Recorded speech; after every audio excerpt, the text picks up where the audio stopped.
Hello and welcome to Solo Booth Central, where Gamescom is shortly about to open up to the public, but we get to start an hour early. We just got to see a great match between Slivko and Bomber, and now we're going to hop directly into Game 3 between mOOnGLaDe and Grubby. In Game number 1, it was a really long, really epic back-and-forth game on Daybreak, where Grubby barely kept a couple of Nexuses alive. I mean, there were like 3 Nexuses down to 35 hit points, but with that really great control, re-walling his own Nexuses off of buildings, Grubby stayed alive and did a nice play in the late game. And then in game number 2, Grubby went for a 2-base Immortal Gateway push that mOOnGLaDe just stomped.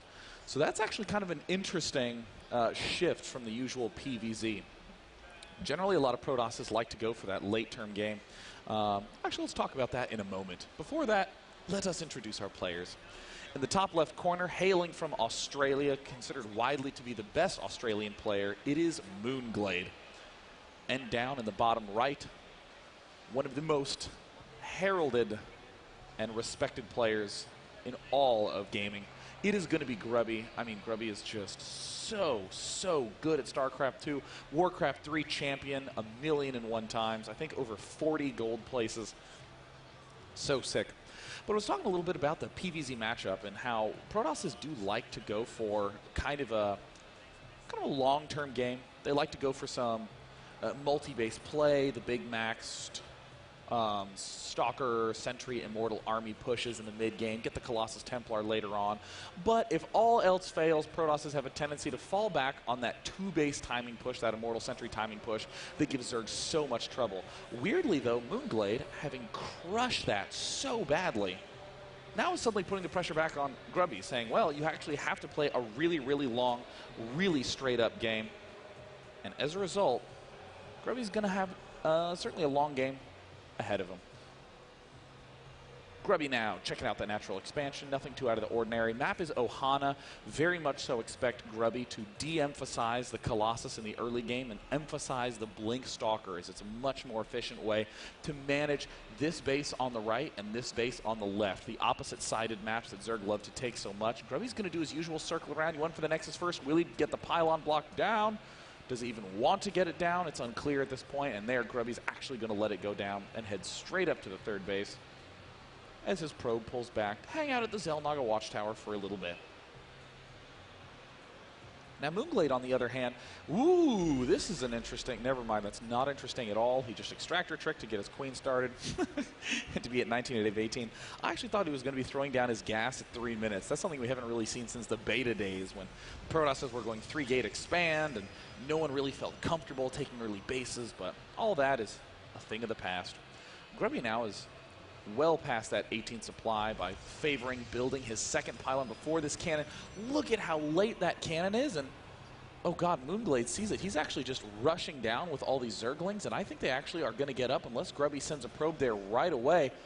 Oh god, oh, having three Zerglings in the main at the start of the game is the worst.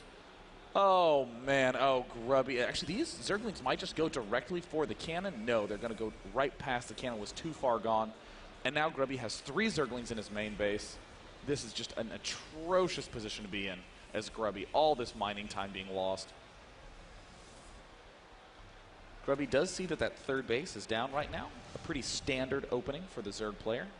Has lost a probe as well. And Grubby's just having to spend all this mining time. I mean, just sending one probe here to do the block would have been more than enough, but now Grubby has to play a little bit face up. He's actually going to be building 2 Zealots. Otherwise, it's a little bit of a waste. If he just goes 1 Zealot and then straight into Stalker, that's a very odd way to make use of that gateway. It would have been preferable to just build the Cybernetics core right off the bat. But no, it looks like Grubby's actually just going to go straight for these Zerglings and not do anything more with the gateway. Ugh. Again, a little bit of a tenuous position. Its Unis Lost tab totally doesn't reveal how tragic things have been for Grubby, but still really representative of the excellent control we've seen from mOOnGLaDe, losing nothing, getting the perfect scout. He doesn't even need to suicide Overlords at this point. This game is very much so in mOOnGLaDe's favor. At the front, we see Grubby going for the Sentry defense setup. If he had a few extra minerals, he may want to be starting that +1 attack, but instead 6-minute assimilators going down. Things are getting a little bit thrown off kilter for Grubby. Meanwhile, back in camp mOOnGLaDe, he has started the 6-minute double extractor. the very common timing in Zerg versus Protoss, allowing him to get up just the right amount of gas for upgrades and maybe roaches if he needs that sort of defense up. 3 Lings still in the base. Will they actually catch this probe? And it looks like, yes, he actually sends in the 2 Zerglings, leaves 1 out. Nice move by mOOnGLaDe. mOOnGLaDe's doing an excellent little job being a total jerk at the start of the game. This is like the most frustrating thing in the universe. This is why players like MC like going Forge first, just because having Zerglings in the main base is so annoying. If you have a really well-timed build, a really well-thought-out build, it is easily thrown off by even a small number of Zerglings in the base. Evolution Chamber, Zergling speed going down first. It looks like mOOnGLaDe yet again setting himself up for a Mutalisk-based mid-game. I would honestly not even be that surprised to see. Whoa! Whoa! This is cool. Look at this, 7 minutes and 20 seconds for a 4th hatchery. That's so early. 4th hatchery before layer. Sick. Is he actually going to get Zergling attack upgrade before that as well? He is. Whoa! I mean, the Roach Warren is going down, but it is absolutely not going to be a Roach-based mid-game. He wants to go for those Mutalisks. He's trying to set it up, and these Zerglings are still alive in the main base. He just can't get it. This is like watching an episode of Roadrunner. Just continuing to circle around and around. Grubby's build completely face up, 28 Zerglings in production. I mean, if you're mOOnGLaDe, you know exactly what you're up against. You're up against a player who's going to be relying on sentry energy, force fields. Why not make those speed Zerglings early on? Why not just shut down this 4th base? Excuse me, the 3rd base from Grubby. mOOnGLaDe is just playing magnificently, and I can't believe how early that macro hatch is. That is just so freaking early. Grubby, though, staying calm, not doing anything too out of control, getting his +2, getting his blink. Going to have to rely on some excellent control there from the Stalkers. Oh, gosh, this is going to get shut down immediately. Grubby's forced to cancel. Grubby may even be forced to build 2 more gateways before he ends up taking his expansion. Having just 4 is quite tenuous of a defense.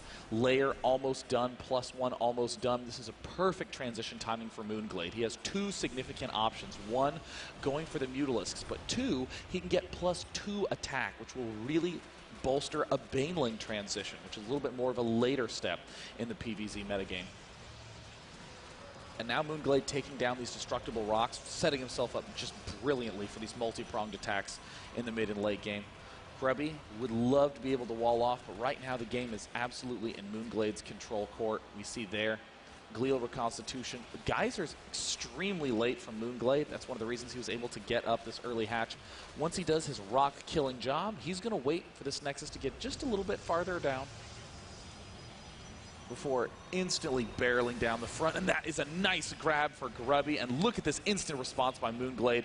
Jumps right up the ramp. And oh, Grubby does not want to play in that sort of lag.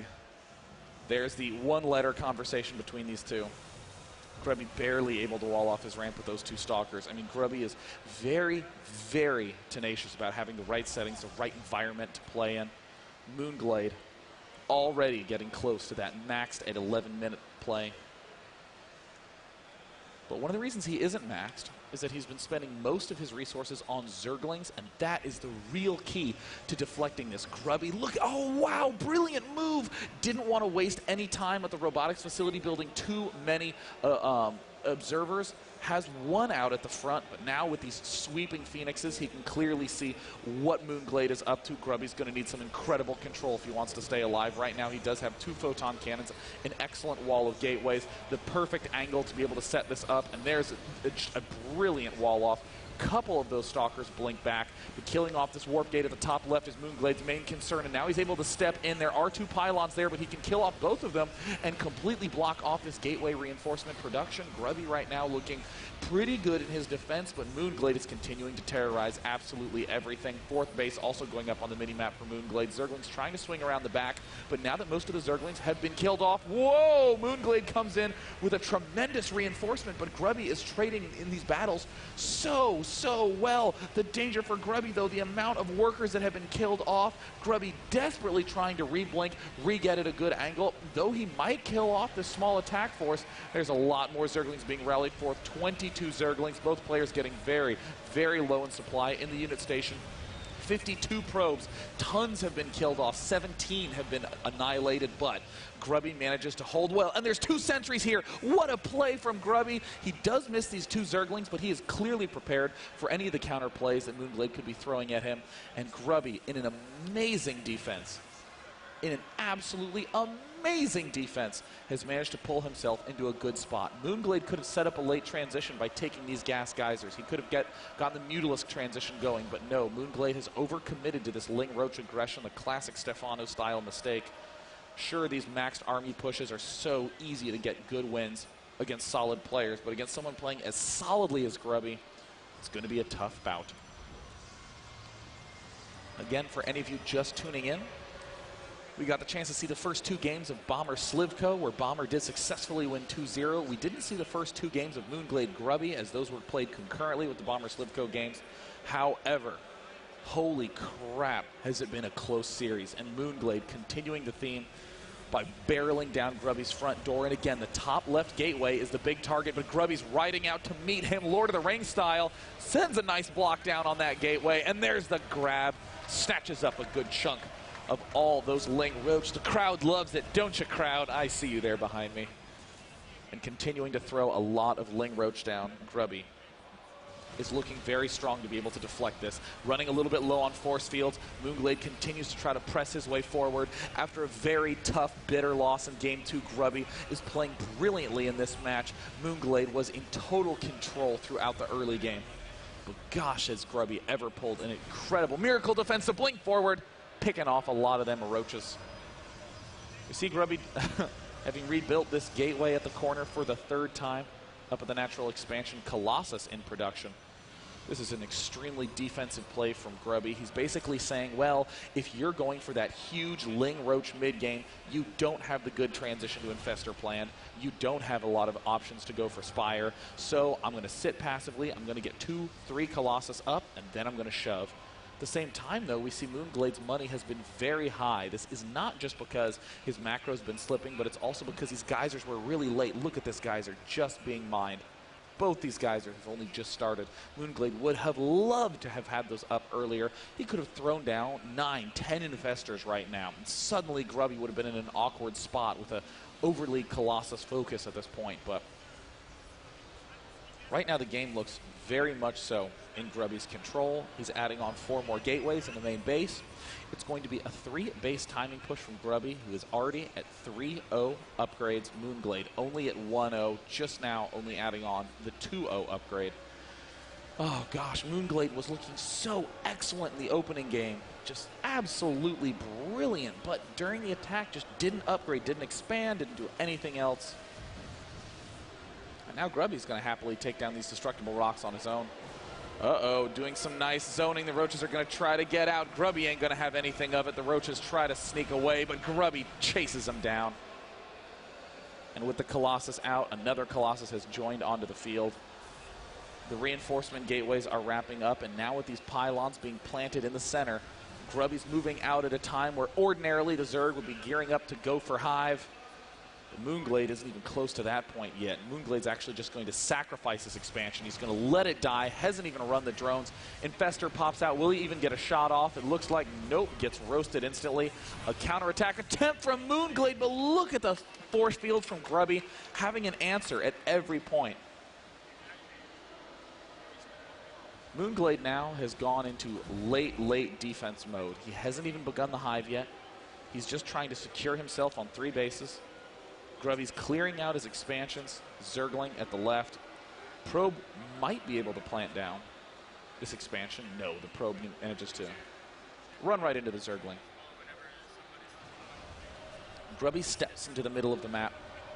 mOOnGLaDe's enormous Ling Infestor army doesn't have a good angle. 1 fungal growth goes down, but it's a bit of a waste. Oh, mOOnGLaDe attacking Grubby at a very weak angle. A couple of force fields go down, letting mOOnGLaDe know he needs to pull back and get into a better spot. 2 Infestors getting nabbed right at that peak. With these pair of Colossus, it's so difficult for mOOnGLaDe to get a good angle. He's now wrapping around very nicely. Couple of force fields land, but not quite enough to get a good angle at the roaches. But Grubby doesn't even need a good angle. His army far too powerful, and after an extremely tense opening game, Grubby is just barreling down the front door. mOOnGLaDe trying to reinforce with roaches, trying to remake zerglings. A pair of infested Terrans go down. The Colossus, well-controlled. Grubby pulling back nicely into this choke. mOOnGLaDe is getting decimated after that early game aggression. And Grubby also successfully pulling back his Colossus. 25 kills each. Good game. Grubby manages to take the win, helping to put him already at 1-0 in his group. Now to note, in this match, this was round number 1. So Grubby in Group B begins off 1-0. Interestingly, mOOnGLaDe was one of the players who qualified from the SEA server qualifiers. But Grubby was the one who battled through an open bracket group with Oz, Ace, with MVP, and managed to get second, the third place player in that group, Targa. Grubby narrowly getting the win there as well.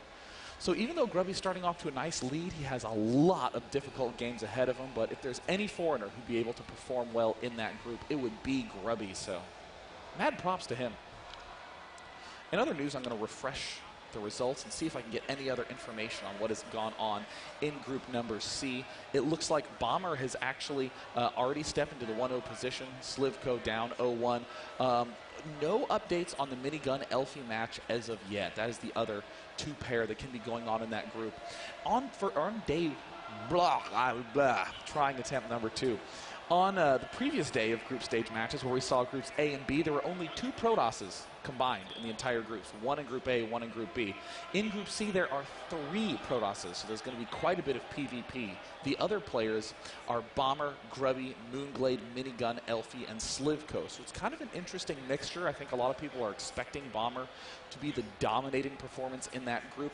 But the one, I think, big surprise that could come out the gate is Slivko, who performed quite well in his series against Bomber. Did take the loss, but again, these are 6-person groups with top 3 advancing, so Slivko has plenty of chances to catch up. So without any further ado, I'm going to be signing off here at the solo booth, and we're going to head back to the regular schedule. About the game 2 or no? I'm here with our winner, Grubby.